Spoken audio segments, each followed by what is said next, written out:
नमस्कार प्रिय श्रोताओं। आज की जो कहानी है वो बड़ी ही ज्ञानवर्धक है। बड़ी मोटिवेशनल कहानी है। इस कहानी को पूरा सुनिएगा। यह कहानी आपको आपके जीवन में ढेर सारी प्रेरणा देगी।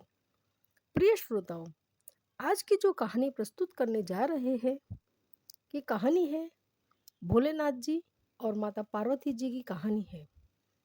और अब शुरू होने वाला है बड़ा ही पावन और पवित्र सावन माह। देवादिदेव महादेव जी कहते हैं कि जो भी श्रोता हो इस कहानी को बड़े ध्यान से और बड़े गौर से सुनता है उसके जीवन के सभी पाप नष्ट हो जाते हैं और उसके जीवन से सभी दुखों का नाश हो जाता है। जो भी श्रोता हो इस कहानी को पूरी लगन से सुनता है उस पर देवाधिदेव महादेव जी की असीम कृपा होती है। भगवान शिव जी ने बताया, पापी लोगों से लक्ष्मी जी क्यों प्रसन्न रहती है। दोस्तों, एक समय की बात है। भगवान शिव जी और माता पार्वती जी कैलाश पर्वत पर विराजमान थे। तभी माता पार्वती जी ने भगवान शिव से कहा, हे प्रभु, आज मेरे मन में एक प्रश्न उठ रहा है। यदि आप मेरे एक प्रश्न के उत्तर देकर आप मुझे संतुष्ट करेंगे तो मेरे मन को बहुत शांति मिलेगा। तभी भगवान शिव कहते हैं कि देवी, आखिर तुम्हारे मन में कौन सा एक प्रश्न है। फिर माता पार्वती जी कहती है, हे प्रभु, मेरा यह प्रश्न है कि संसार में जो पापी लोग होते हैं, अत्याचारी लोग होते हैं और अहंकारी लोग होते हैं, वह हमेशा सीधे सज्जन भोले भाले लोगों को कष्ट पहुंचाते रहते हैं। कभी धार्मिक अनुष्ठान नहीं करते, वही लोग सुखी रहते हैं। और क्यों धनवान होते हैं अक्सर ऐसे लोग, बहुत बड़े वैभवशाली होते हैं। क्या देवी लक्ष्मी ऐसे ही लोगों से अधिक प्रसन्न रहती है। फिर दोस्तों, भगवान शिव जी कहते हैं, हे पार्वती जी, यह तुम्हारा प्रश्न बहुत ही ज़्यादा महत्वपूर्ण है। जो भी व्यक्ति इस प्रश्न के उत्तर को समझकर इस पर्याप्त ज्ञान को अपने जीवन में उतार लेता है, उसे जीवन में सुख की प्राप्ति होती है। मित्रों, फिर भगवान शिव जी कहते हैं, हे देवी पार्वती, अब मैं तुम्हें तुम्हारे इस प्रश्न के उत्तर एक छोटी सी कथा के माध्यम से देने वाला हूँ। इस कहानी के माध्यम से तुम अपने इस प्रश्न के उत्तर को ठीक तरह से समझ पाओगी। परंतु मेरी एक शर्त है, जब तक मैं इस कहानी को सुनाऊंगा तब तक तुम्हें कहानी को ध्यान से सुनना है। मित्रों, फिर माता पार्वती कहने लगी, प्रभु, मैं आपको वचन देती हूँ कि इस कथा को मैं पूरे मन और लगन से सुनूंगी। आप कृपया उस कथा को आरंभ करें। मित्रों, फिर भगवान शिव माता पार्वती को साथ लेकर जगत का भ्रमण करने के लिए चल देते हैं। और भगवान शिव कहते हैं, हे देवी पार्वती, तुम्हारे प्रश्नों का समाधान भी हमारी यात्रा में छुपा हुआ है। दोस्तों, फिर माता पार्वती और भगवान शिव ने अपना भेष बदला और एक गरीब ब्राह्मण और ब्राह्मणी बनकर दोनों जंगल के मार्ग में पैदल चल दिए। जिससे मृत्यु लोक में भ्रमण करने के लिए चले जा रहे थे, तो चलते चलते उन्हें रास्ते में एक कटे हुए वृक्ष की जड़ मिली, जिसकी पृथ्वी से थोड़ी ऊपर ठूंठ निकली हुई थी। जिससे भगवान शिव माता पार्वती के साथ चलते चले जा रहे थे, तो अंधेरा होने के कारण भगवान शिव जी को वह ठूंठ दिखाई नहीं दी और भगवान शिव जी का पैर उस ठूंठ से टकरा गया। और जैसे ही उनका पैर उस ठूंठ से टकराया तो भगवान शिव जी आगे की तरफ गिर पड़े। दोस्तों, भगवान शिव जी जमीन पर गिर पड़ने के कारण उनके पैर से रक्त की धार बहने लगी। तभी माता पार्वती जी यह देखकर घबरा गई और माता पार्वती जी ने जल्दी से अपनी साड़ी से पल्लू फाड़ा और उसमें से एक टुकड़ा भगवान शिव के पैर में बांधना आरंभ कर दिया। जब कपड़े की पट्टी माता पार्वती जी ने बांधी तो भगवान शिव जी खड़े हुए और उस ठूंठ को देखकर कहने लगे, एक टूटे हुए वृक्ष की ठूंठ तुम बहुत विशाल हो जाओ, तुम्हारी ऊंचाई इस जंगल में सभी वृक्षों से ऊंची हो जाए, जिससे तुम्हारी शोभा सभी वृक्षों से अद्भुत हो जाए। वृक्षों में तुम सबसे बड़े वृक्ष कहलाओगे। उल्टा उसे आशीर्वाद दे दिया। दोस्तों, भगवान शिव जी के इस व्यवहार से माता पार्वती जी बड़ी नाखुश हुई और माता पार्वती जी से अब रुका नहीं गया। तो माता पार्वती जी ने भगवान शिव से कहा, कहने लगे, भगवान, आपकी लीला भी बड़ी विचित्र है। जिस ठूंठ से आपको कष्ट पहुंचा, जिसने आपको चोट पहुंचाई, आपके पैर से कितना रक्त बह गया, जिस वृक्ष की जड़ से आप ठोकर खाकर गिर पड़े, आपने उसी वृक्ष को इतना विशाल होने का वरदान दे दिया। भगवान, आपकी माया मेरे को समझ में नहीं आई, इसका क्या कारण है? देवी पार्वती जी को अत्यंत व्यथित देखकर भगवान शिव कहने लगे, हे पार्वती, समय आने पर आपको इसका भी जवाब स्वतः मिल जाएगा। अब आप कैलाश पर्वत पर चलिए। दोस्तों, फिर इस प्रकार माता पार्वती जी और भगवान शिव जी जगत का भ्रमण करने के बाद कैलाश पर्वत पर लौट आते हैं और फिर से अपनी धर्म चर्चाओं में व्यस्त हो जाते हैं। दोस्तों, फिर उसी काल में क्या होता है कि जो ठूंठ था, भगवान शिव ने उसे विशाल होने का वरदान दे दिया था। अब तो वह तो बहुत ही विशाल वृक्ष के रूप में परिणित हो गया। दोस्तों, वह वृक्ष अब बहुत बड़ा हो गया था और जितने भी उस जंगल में वृक्ष थे, उन सभी वृक्षों से उसकी ऊंचाई बहुत अधिक हो गई थी। धीरे धीरे वो वृक्ष लंबी लंबी शाखाओं वाला और घनी छाया वाला बनता चला गया। दूर दूर तक उसकी छाया फैली रहती थी। इसी बात का उस वृक्ष को घमंड होने लगा। वह अपने से छोटे सभी वृक्षों को देखकर हंसता था और उनकी खिल्ली उड़ाता था। घमंड से हर समय सर उठाए रहता था। वह न तो किसी वृक्ष के मिलकर रहता था और ना ही किसी को अपने आगे कुछ समझता था। दोस्तों, जो व्यक्ति जैसा होता है, अपने स्वभाव को कभी नहीं छोड़ता। दुष्ट व्यक्ति अपनी दुष्टता को नहीं छोड़ता। कई बार लोग धन, पद और प्रतिष्ठा पाकर अहंकार में भर जाते हैं और फिर जल्दी ही नष्ट हो जाते हैं। अचानक अगर किसी को शक्ति या धन मिल जाए तो वह स्वाभाविक रूप से आपे से बाहर हो जाता है।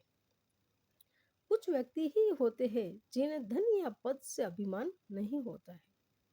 दोस्तों, उस वृक्ष के विशाल होने के बाद अनेक प्रकार की सभी पक्षियां उस वृक्ष की लंबी लंबी शाखाओं पर बसेरा करना चाहते थे, लेकिन वह वृक्ष इतना घमंडी हो गया था कि जो कि पक्षी उसकी शाखाओं पर बसेरा करने के लिए आते थे और उन्हें वह अपनी शाखाओं से डराकर भगाने की कोशिश करता था। फिर कहता था कि यह पक्षी तो उसकी सारी सुंदरता नष्ट कर देंगे, मेरे ऊपर घोंसला बनाएंगे, दिन रात मेरे ऊपर छेद करेंगे, इनके रहने से मैं दूषित हो जाऊंगा। दोस्तों, उसके मना करने के बाद भी पक्षी उसके ऊपर अपना घोंसला बनाकर रहने लगते हैं, तो वह अपनी उसी शाखा को नीचे गिरा देता था और अपने पत्तों को पछाड़ कर देता था। कई बार तो उसने पक्षियों के अंडे और बच्चों को नीचे गिरा दिया।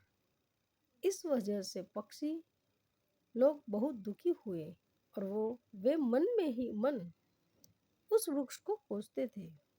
दोस्तों, धीरे धीरे जब वसंत ऋतु का आगमन होता है, तब वृक्ष पूरी तरह से पत्ते झड़कर फिर से नई डालियां, नए पत्ते धारण करता है, जिससे वह और सुंदर हो जाता है और अपने आप को देख देख कर उसका घमंड सातवें आसमान पर पहुंच गया था, क्योंकि पूरे वन में उस वृक्ष से सुंदर कोई वृक्ष नहीं लग रहा था, क्योंकि भगवान शिव जी ने उसे वरदान जो दिया था, उसको विशाल होने का वरदान स्वयं शिव जी ने ही तो दिया था। दोस्तों, एक दिन की बात है। बहुत तेजी से आंधी आती है और एक भयंकर तूफान आता है, जिससे तूफान का वेग इतना प्रबल था कि जंगल के सारे वृक्ष भयभीत होने लगे। लेकिन वो वृक्ष अपने घमंड में चूर खड़ा था और मुस्कुरा रहा था। उससे छोटे जितने भी वृक्ष थे वे तो बेचारे मिलजुल कर इकट्ठे रहते थे, और वह उस जंगल में अकेला खड़ा था। उसे अपने विशाल होने पर बड़ा घमंड था। उसका बड़ा आकार होना ही उसके लिए मुसीबत बन गया था। उस तेज तूफान से वह स्वयं को बचाने में असमर्थ था। दोस्तों, वही हुआ। उस तेज आंधी ने उस वृक्ष को जड़ सहित पृथ्वी से उखाड़कर फेंक दिया और कम से कम 100 क्विंटल मिट्टी उसकी जड़ों से लिपटकर ऊपर आ गई। दोस्तों, वह पूरा वृक्ष जमीन से करीब 5 फीट गड्ढा खोदता हुआ पृथ्वी पर गिर पड़ा। उसका बड़ा होना ही उसके विनाश का कारण बन गया। वृक्ष जमीन से उखड़कर जमीन पर ही ऊंधे मुंह गिर पड़ा। दोस्तों, फिर उसी मार्ग से भगवान शिव जी और माता पार्वती जी फिर से संसार भ्रमण करने के लिए चलते हैं। दोस्तों, माता पार्वती जी को तो भगवान शिव जी से अपने प्रश्न का अर्थ जानना था। इसलिए माता पार्वती जी ने भगवान शिव जी से कहा कि भगवान, मेरी समझ में नहीं आता कि आप मेरे प्रश्न का जवाब देंगे। फिर तो दोस्तों भगवान शिव कहने लगे, पार्वती जी, चलो आज हम मृत्यु लोक का भ्रमण करने के लिए चलते हैं। मित्रों, इतना कहकर बातचीत करते हुए शिव जी और पार्वती जी साथ साथ भगवान शिव जी जंगल के रास्ते पे चल पड़ते हैं। जिस रास्ते में वह विशाल वृक्ष जड़ सहित उखड़कर नीचे पड़ा था, उसी स्थान पर भगवान शिव जी और माता पार्वती जी आ जाते हैं। जब उस वृक्ष को गिरा हुआ माता पार्वती जी ने देखा तो भगवान भोलेनाथ जी से कहने लगे, देवाधिदेव महादेव, आपकी लीला भी कितनी विचित्र है। देखिए यह कितना सुंदर वृक्ष है और कितना विशाल वृक्ष है। इस वन में इसके मुकाबले का एक भी वृक्ष नहीं है। यह वृक्ष सबसे बड़ा है, सबसे सुंदर है। इसकी छाया कितनी सुंदर होगी, क्योंकि यह सबसे सघन भी है। तूफान ने कितना बुरा किया जो इस वृक्ष की जड़ सहित उखाड़कर पटक दिया। यह देखो बेचारा से नष्ट हो गया है। इसका क्या कारण है? हे प्रभु, इस सुंदर वृक्ष को आपने इतनी अल्पायु क्यों दी? तो दोस्तों, भगवान शिव जी माता पार्वती जी से कहने लगे, हे पार्वती जी, तुम बड़ी भोली हो। जरा गौर से देखो, यह वही ठूंठ है जो आज से कुछ साल पहले हम भ्रमण करने आए थे, और आपको ज्ञात होगा कि इस ठूंठ से मेरे पैर में ठोकर लगी थी और मेरे पैर से बहुत रक्त बह गया था और मैं पृथ्वी पर गिर पड़ा था। यह वही वृक्ष है, यह वही ठूंठ है। परंतु हे पार्वती जी, मैंने उस समय इसे क्या वरदान दिया था, क्या आपको ये ज्ञात है? फिर माता पार्वती जी बोली, हाँ प्रभु, मुझे अच्छी तरह से याद है। आपने इस वृक्ष को विशाल होने का वरदान दिया था। दोस्तों, फिर महादेव जी कहते हैं, हे पार्वती जी, यदि उस समय में उस ठूंठ को उखाड़ते तो मुझे जाने कितनी मेहनत करनी पड़ती, और ना ही उसको जड़ से उखाड़ सकता था। उसे जड़ से उखाड़ने के लिए मुझे बहुत परिश्रम करना पड़ता, तब कहीं उस ठूंठ को उखाड़ पाता। हे पार्वती जी, वह ठूंठ अत्याचारी और अहंकारी था, इसलिए उसका नाश करना मेरे लिए आवश्यक हो गया था। इसलिए मैंने उस ठूंठ को विशाल होने का वरदान दे दिया था। इसलिए मैंने उससे कहा था कि तुम इस जंगल में सबसे बड़े बन जाओ। हे देवी, यह वृक्ष विशाल हो गया। यह वही ठूंठ है और इन सभी वृक्षों से बड़ा भी हो गया। और जब यह बड़ा हो जाता है तो इसमें फिर भी अपना अहंकार नहीं छोड़ा, जिससे इसकी करनी ही उसे इस स्थिति में पहुंचा दिया है। यह जंगल के सभी वृक्षों से अपने आप को बड़ा समझने लगा था। पक्षियों को अपने ऊपर बसेरा नहीं करने देता था। यह यात्रियों के लिए भी छाया करने से पहले पत्तों को झाड़ देता था। इसलिए यह वृक्ष बड़ा अहंकारी था और बड़ा पापी था। इसने अपने जीवन में कोई भलाई का काम नहीं किया। दोस्तों, और याद रखना, जो लोग सिर्फ नाम के बड़े हो जाते हैं, उनसे किसी को कोई सुख नहीं मिलता। उनका जीवन लोहार की उस ध्वनि की तरह हो जाता है जो सांस लेती है पर उसने जीवन का कोई अंश नहीं होता। जो लोग उस वृक्ष के स्वभाव के होते हैं, जो सिर्फ अपना नाम बड़ा करने में लगे रहते हैं, जो औरों को नीचा दिखाने का काम करते हैं, घमंड के कारण किसी को कुछ नहीं समझते हैं, वे अपने आप को ही देखते हैं, अपने ही शरीर से प्रेम करते हैं। जिनके अंदर अकड़ होती है, ऐसे लोगों को उनका ही अहंकार मार देता है। ऐसे लोग अपने उसी विशेषता के कारण मारे जाते हैं।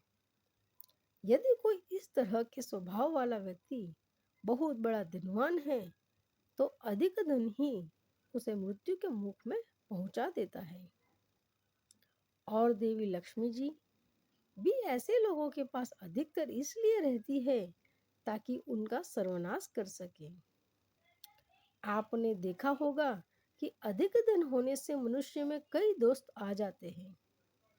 चींटी जब मरने वाली होती है तो उसके शरीर में पंख उग आते हैं। जमीन पर रेंगने वाली चींटी भी आकाश में उड़ने लगती है और वह उड़ान उसे विनाश की ओर ले जाती है। कहते हैं, बड़ा होना तो सरल है पर बड़ा बनकर जीना बहुत कठिन है।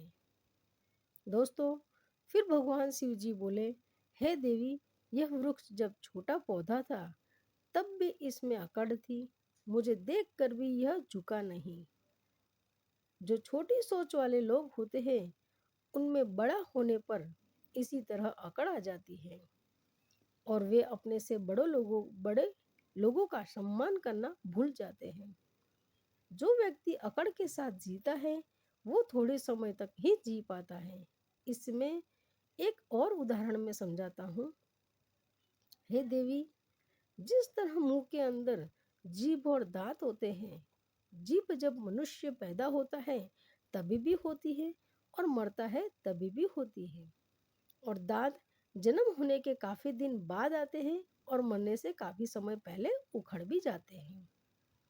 दोनों में फर्क इतना है कि जीभ के अंदर नम्रता का भाव होता है, वह झुकना जानती है, इसलिए उसकी आयु लंबी होती है, और दांतों के अंदर अकड़ रहती है, इसलिए वह बाद में आकर भी पहले चले जाते हैं। इसी तरह जिन मनुष्यों में अकड़ होती है, उनका जीवन भी अतिशीघ्र नष्ट हो जाता है। दोस्तों, फिर भगवान शिव जी कहते हैं, हे देवी, इस ठूंठ को उखाड़ने में मुझे बिल्कुल भी मेहनत नहीं करनी पड़ी। बड़ी होकर यह खुद ब खुद जड़ सहित उखड़ गई। इसी तरह जो दुष्ट व्यक्ति होते हैं, वह कुछ समय के लिए धनवान बन जाते हैं, थोड़े समय के लिए सुखी हो जाते हैं और वैभवशाली हो जाते हैं। लेकिन जिस समय में उन्हें मौका देता हूँ धर्म पर चलने का, उस समय यदि वह नहीं सुधरे और उनमें सुधार नहीं हुआ, तो जैसे इस वृक्ष का जड़ सहित नाश हो गया है, वैसे ही उन पापी मनुष्यों का भी मैं जड़ सहित विनाश कर देता हूँ। दोस्तों, फिर माता पार्वती जी कहने लगी, हे भगवान, आप धन्य हैं। प्रभु, आपकी माया धन्य है। हम तो आपकी इस माया को समझ ही नहीं पाए। तो दोस्तों, फिर भगवान शिव जी ने माता पार्वती जी को बताया कि मनुष्य कैसे अंत में समूल नाश को प्राप्त होते हैं। रावण का नाम भी आपने सुना होगा। रावण कितना बड़ा योद्धा था, विश्व उसकी चाल ही बजाता था। उसने तीनों लोकों को जीत लिया था, परंतु वह लंबे समय तक नहीं जीत सका और एक दिन मृत्यु को प्राप्त हो गया। उसके कुल में सिर्फ मंदोदरी ही को छोड़कर कोई रोने वाला नहीं बचा था। अहंकार में भरे हुए जो लोग दूसरों को तुच्छ समझते हैं, उन्हें अपने अहंकार का फल भुगतना पड़ता है। और जो भगवान के भक्त होते हैं, धर्म पर चलते हैं और दूसरों का नुकसान नहीं करते, वे सदैव सुखी रहते हैं।